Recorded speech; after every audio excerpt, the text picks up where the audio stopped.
কোকৰাঝাৰ অতিকৈ চৰ্চিত কোকৰাঝাৰ বিধানসভা সমষ্টিৰ বিপিএফ অৰ্থাৎ NDA সমৰ্থিত প্ৰাৰ্থী হাগ্ৰামা মহিলাৰ পত্নী শেউলি মহিলাৰীয়ে ইতিমধ্যে মনোনয়ন পত্ৰ দাখিল কৰিবলৈ আহিছে। এই দৃশ্য দেখিবলৈ পোৱা গৈছোঁ। এয়া হ'ল কোকৰাঝাৰ চহৰৰ আজিৰ দৃশ্য, যিহেতু শেউলি মহিলাৰী কোকৰাঝাৰ চহৰৰ পৰা অৰ্থাৎ কোকৰাঝাৰ সমষ্টিৰ পৰা মনোনয়ন পত্ৰ আজি দাখিল কৰিব। ইতিমধ্যে শেউলি মহিলাৰীক দেখিবলৈ পোৱা গৈছোঁ। তেখেতৰ বাহনত আহি এনেকৈ বৃহৎ সমদল অৰ্থাৎ বৃহৎ সমৰ্থকক লৈ মনোনয়ন পত্ৰ দাখিল কৰিবলৈ অহা দৃশ্য দেখিবলৈ পোৱা গৈছোঁ।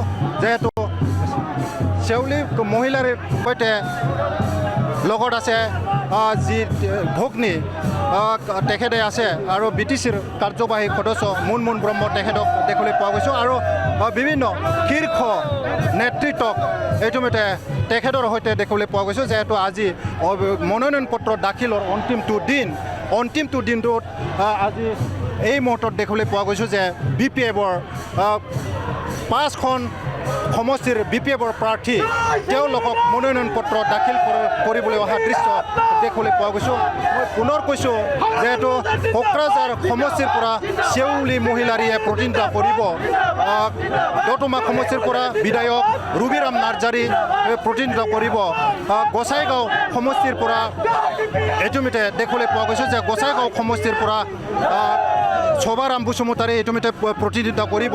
তাৰ উপৰিও পৰ্বতজৰা সমষ্টিৰ যি ডক্টৰ ৰেজাউল কৰিমে ইতিমধ্যে প্ৰতিনিধিত্ব কৰিব আৰু ইয়াৰ বাবে ইতিমধ্যে বৃহৎ সমৰ্থক লৈ যি কোকৰাঝাৰ সমষ্টিৰ প্ৰাৰ্থী BPFৰ প্ৰাৰ্থী শেউলি মহিলাৰীয়ে ইতিমধ্যে যি মনোনয়ন পত্ৰ দাখিল কৰিবৰ কাৰণে ইতিমধ্যে কোকৰাঝাৰ আয়ুক্ত কাৰ্যালয়ত উপস্থিত হৈছে আৰু বৃহৎ ইতিমধ্যে বৃহৎ ৰেলী আৰু বৃহৎ সমৰ্থকক লৈ এনেকৈ দেখিবলৈ পোৱা গৈছোঁ। যি খুব চৰ্চিত দেখিবলৈ পোৱা গৈছোঁ যি BPFৰ প্ৰাৰ্থী দিয়াৰ আগত খুব চৰ্চিত বিষয় ইতিমধ্যে দেখিবলৈ পোৱা গৈছিল যে কোন কোকৰাঝাৰ সমষ্টিৰ বাবে প্ৰাৰ্থী হ'ব, ইয়াক লৈ এটা চৰ্চা চলিছিল আৰু অৱশেষত যি হাগ্ৰামা মহিলাৰীৰ পত্নী শেউলি মহিলাৰীয়ে প্ৰাৰ্থীত্ব পাবলৈ সক্ষম হৈছিল আৰু ইয়াৰ পিছত আজি মনোনয়ন পত্ৰ দাখিল কৰিবলৈ ইতিমধ্যে অহা দৃশ্য দেখিবলৈ পোৱা গৈছে। এয়া হ'ল হাগ্ৰামা মহিলাৰীৰ পত্নী শেউলি